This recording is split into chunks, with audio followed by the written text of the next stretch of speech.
This was a $330,000 Ferrari 296. At least, that's what it used to be. Before Matt Armstrong ever came across this car, it had already crossed a line most Ferraris never do.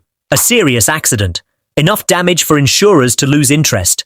Enough uncertainty for Ferrari themselves to quietly step back. On paper, this car's future was simple. It was done. Most people would never even consider touching a modern hybrid Ferrari in this condition. These cars aren't just expensive. They're complex, tightly controlled, and deeply connected to the manufacturer long after they leave the showroom. Once something goes wrong, especially something big, the road back is usually closed. But Matt has never been interested in the usual road. When he bought this Ferrari, the decision wasn't blind confidence or ego. From the outside, the damage didn't scream impossible. It looked bad, yes, but not unheard of. Another ambitious rebuild. Another challenge that, with enough effort, could potentially be solved. At least, that's what it looked like at first. Because almost immediately, the Ferrari made one thing very clear. It wasn't going to cooperate. The car wouldn't start. No ignition, no system check, no response at all. Plug it in, nothing. Try again, still nothing. It wasn't just broken, it felt deliberately shut down. Ferrari were contacted. At the beginning there was some communication, limited guidance, vague responses. Just enough to suggest that maybe, eventually there could be a way forward. But as the situation became clearer, as it became obvious this car was being rebuilt independently, that communication stopped. No explanation, no warning, just silence. And suddenly, Matt was standing in front of one of the most advanced Ferraris ever built, completely on his own. That's when the rebuild changed direction. A closer inspection revealed the real problem. This wasn't just damaged panels or broken suspension. The crash had affected the structure of the car itself. On a Ferrari like this, that's the worst kind of news. Structural damage doesn't allow shortcuts. You either correct it properly or the car is finished. That discovery marked the moment this stopped being a normal rebuild. Because fixing structure on a modern Ferrari means disassembling the car in ways Ferrari never intends owners to see. Not to explain how it was rebuilt step by step, but simply to understand what had happened and whether it could even be undone. Major components had to come out. The engine, the hybrid battery. Entire sections of the car were separated just to expose the truth underneath. And once everything was visible, the situation became brutally clear. This Ferrari was badly hurt, but not beyond saving. The problem wasn't whether it could be fixed. The problem was who was allowed to fix it. Ferrari, like most ultra-luxury manufacturers, is extremely protective of its cars. That protection doesn't end at the point of sale. In many ways, it only begins there. Ferrari tightly controls how repairs are done, who does them, what tools are used, and what software access is granted. From Ferrari's perspective, this control exists for several reasons. First, safety. A car like the 296 is capable of extreme performance. If something goes wrong due to an improper repair, the consequences can be severe. Second, liability. Ferrari doesn't want rebuilt cars circulating that they didn't oversee, especially if those cars still wear the Ferrari badge. Third, brand image. Ferrari sells perfection, exclusivity, and precision. Independent rebuilds don't fit neatly into that story. And finally, software. Modern Ferraris aren't just machines, they're digital ecosystems. Crash data, immobilizers, hybrid systems, safety locks, all controlled by software Ferrari owns. If Ferrari decides a car is no longer supported, that digital world becomes inaccessible. In Matt's case, once it became clear this rebuild was happening outside Ferrari's supervision, the door quietly closed. No more help, no more access, no more reassurance that the car would ever be welcomed back. For most people, that would be the end. But Matt had already crossed a point of no return. Instead of walking away, he made a decision that defines his entire approach. If Ferrari wouldn't support the rebuild, it would still be done, responsibly, carefully, and without shortcuts. From that moment on, the project became less about following factory procedures and more about understanding the car deeply enough to make the right decisions independently.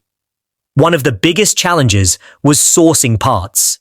Some components could still be ordered new, depending on availability and restrictions. Others couldn't. Certain parts are controlled tightly. Others quietly disappear once a car is flagged after an accident. So Matt relied on something Ferrari doesn't control: experience and connections, specialist suppliers, performance workshops, trusted industry contacts, cars being broken for parts, Components sourced legally, carefully, and with purpose. Nothing essential was guessed. Nothing structural was improvised. If something mattered to safety, it was replaced properly or not used at all. This wasn't about beating Ferrari at their own game. It was about respecting the engineering while refusing to accept that only one path existed. As the Ferrari came apart further, the scale of the rebuild became undeniable. Sections of the car most owners never even imagined were exposed. The project crossed into territory few independent builders ever reach, especially with a modern hybrid Ferrari. And through all of this, one question hung over everything. Even if the car was repaired perfectly, would it ever turn on again? Because this isn't a normal Ferrari. The 296 is a hybrid. That means high-voltage systems, crash isolation protocols, digital shutdowns designed to protect occupants and technicians after an accident. The car is designed to lock itself down completely if it believes something is wrong. There were moments of real tension, moments where things went wrong unexpectedly, situations that reminded everyone involved just how dangerous and unpredictable this type of work can be. This wasn't smooth, it wasn't comfortable, and it definitely wasn't guaranteed to succeed. But progress kept happening. With each step forward, the Ferrari moved further away from being scrap and closer to being something real again. Not finished, not complete, but no longer a lost cause. And that's what makes this rebuild so important. Because this story isn't really about a Ferrari. It's about control.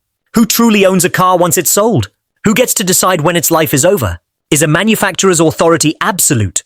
Or does knowledge and responsibility still matter outside official walls? Ferrari stepped away from this car early on. Matt didn't. At this point in the journey, the Ferrari sits in a place that's hard to define. It's no longer the wreck it once was, but it's not yet a functioning supercar either. It exists somewhere in between, a machine caught in limbo. But beneath that progress is a long list of unanswered questions. Critical systems are still disconnected, not because they were forgotten, but because reconnecting them isn't as simple as bolting parts back in.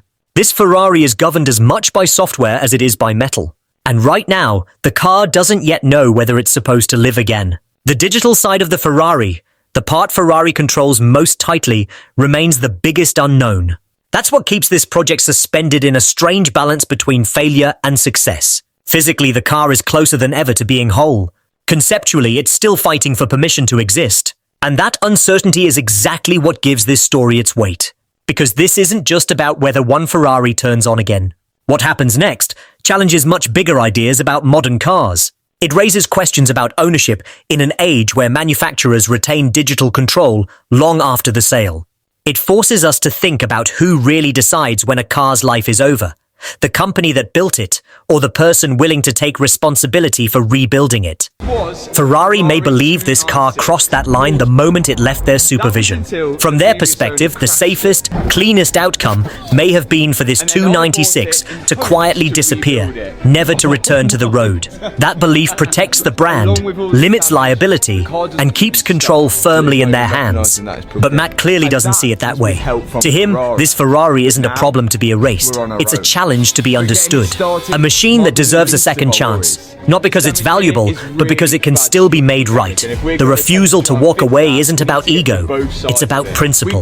About proving that skill, responsibility, and respect for engineering don't stop at the doors of a dealership. Until the final outcome is known, this Ferrari remains something increasingly rare in the modern automotive world. A car that exists outside the system that created it. A project that questions the limits of manufacturer control. A machine that refuses to disappear simply because it was told to.